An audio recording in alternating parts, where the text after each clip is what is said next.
About this time a year ago, I sat here and I explained to you how to start a gaming channel in 2020. But as you know, a lot can change in just a year, so naturally, it's time for an update.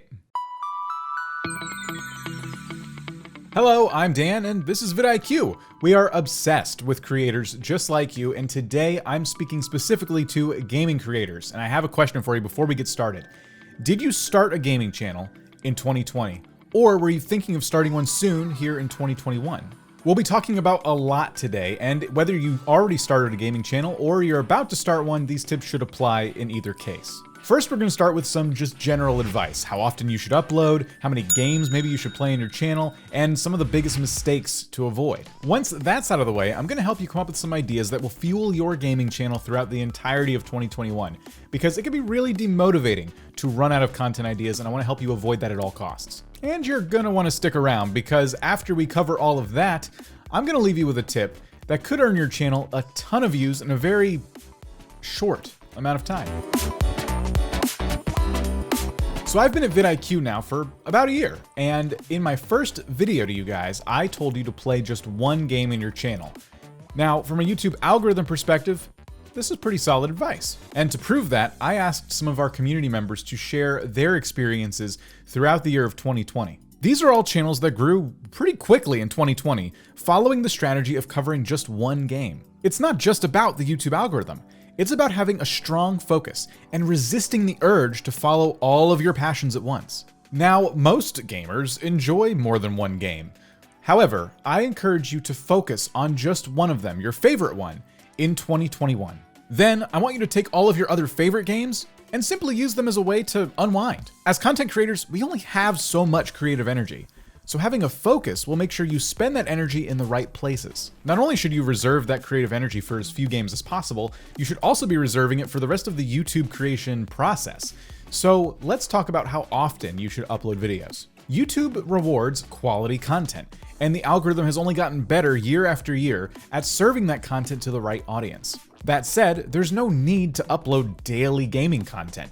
As long as you're making well-researched, high-value videos, people who are looking for that information will find you. So to start, I would aim at uploading at least one video a week and give yourself some time to relax, time to focus on your school or your job, and also time to come up with more creative ideas for your channel. Yes, of course, making more videos does cast a wider net, but you don't want to spread yourself too thin, so it's up to you to find a balance. Now, playing multiple games or games that are just too dissimilar from one another, or killing yourself with a crazy busy upload schedule are just a couple of the mistakes we see new gaming channels make all the time. And on top of those, there are also a few common ones we see quite a bit. A lack of research in your titles, templated thumbnails that make your channel look like thumbnail wallpaper, and intros lacking a strong hook. Before we get into the titles and thumbnails, let's talk about those intros. Do your retention graphs generally look anything like this? Low retention is a key indicator to YouTube that your video may not be delivering on its promise,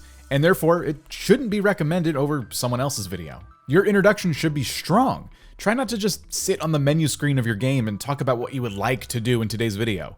Waste no time getting to the meat of your video. The goal here is to make it impossible for someone to click away. The title of your video actually makes a promise to the viewer, so make sure they have all the confidence in the world that when they click on that video, you're going to deliver on that promise. So, titles and thumbnails. The thing that gets your video that click in the first place. A good title will help your video pop up in the search results, and once there, the thumbnail will help you stand out amongst the crowd. We actually have a tool here at vidIQ that I want you to start using for every single video you make. Before you publish your video, you can try out different titles and even different thumbnails and compare them against everybody else's. In the case of my video here, let's try Baby Yoda in Minecraft. If we hit preview in search results, not only do you get to see your thumbnail compared to some of the other competition you have, you also get to compare some of these other titles. It's also important to look at when these videos were posted and how many views they have. And you can even see how your video may appear on the YouTube home screen against videos that aren't exactly ranking for the same keywords. Additionally, you can view your thumbnail in tablet mode or mobile mode just to see how it's going to compare in these other formats. We created this tool because titles and thumbnails are by far the most important aspect of the video creation process on YouTube. So you came up with an idea, you shot your video, you did the editing, and now I'm telling you that you need to spend all this time doing research on your title and your thumbnail. If that sounds like a lot of work, that's because it is. But I have a tip for you to make it a little bit easier. The next time you're about to start a new video, I want you to think of the title before you hit record. Get the title research done early. This method will force you to make a video that has a better chance of appearing in search, because you're keeping your video focused. It puts you in the shoes of your viewer, who read your title and is seeking that specific value that you promised upfront. So if your video is called Minecraft Cow Farm, for example, and you go into the recording session knowing that's what you're promising the viewer, you're going to be focused as you record that video on making sure they know when they get there, they're going to learn how to make a Minecraft cow farm. This simply feeds into the concept of quality over quantity. All of this research is going to help you get discovered. Yes, this does represent a lot of research and extra work, but I will tell you this. One of the biggest complaints I hear from gaming creators, even in our own community, is that they say, I spent all this time editing my video, making the best video I possibly could, and still relatively nobody's watching it. But remember that nobody knows you have fantastic production value if people aren't clicking on your video in the first place.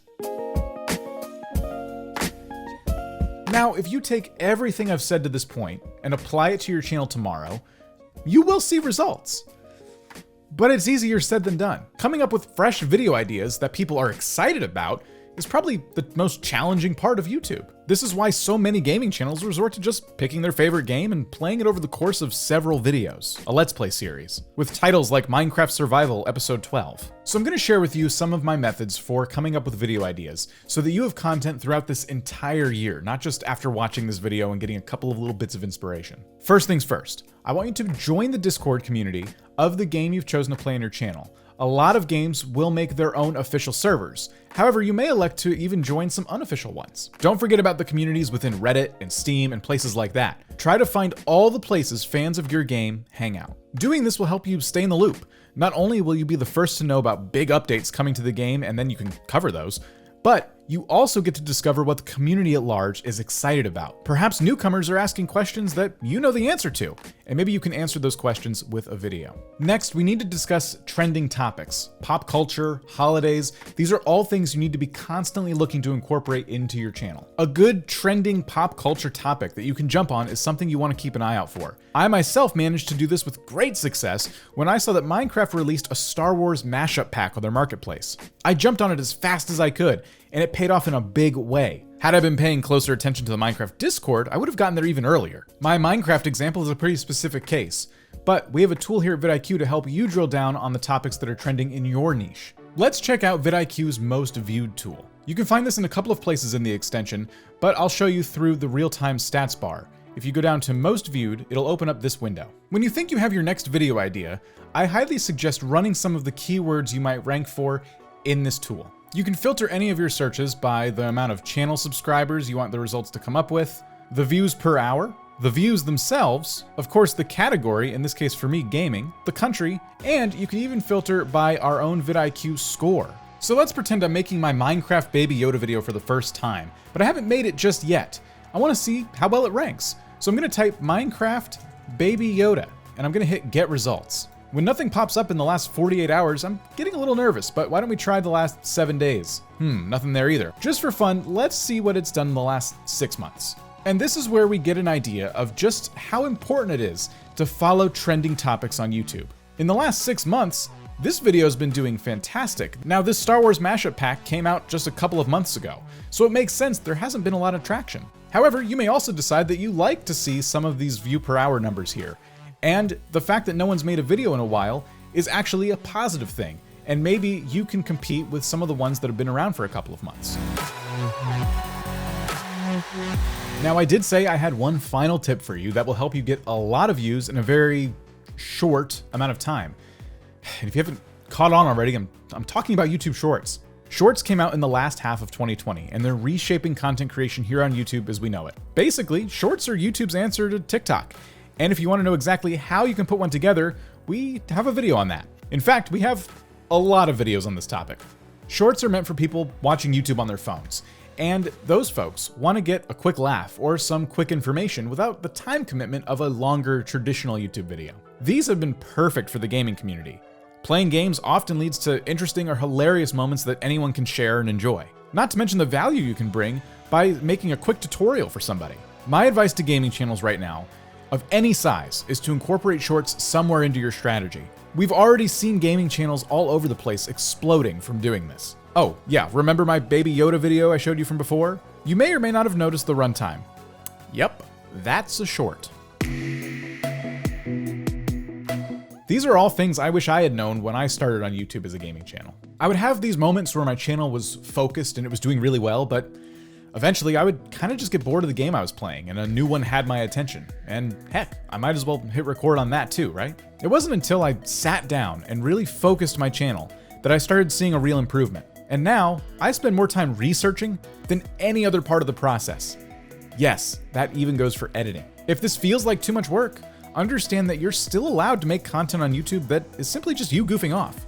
Personally, I cut loose with a weekly live stream. Those streams keep my subscribers engaged while allowing me to chat with them in a way that we don't normally get to chat. And your version of that may just be a simple Let's Play series, where it's just you and your audience enjoying a game, no research, no headache, and that's fine. However, if you're looking to stand out on YouTube, it's really important to take at least some of this advice to heart and apply it to your strategy somewhere in the mix, whether it's for every single video you do or just every so often you make one that knocks it out of the park and invites a whole bunch of new eyeballs to your channel for the first time. This video had to end somewhere, but if you are still looking for gaming channel advice, we have a ton of videos in the playlist over here. I hope you check them out, and don't forget to subscribe for more videos like this all the time here at vidIQ. We'll see you in the next one.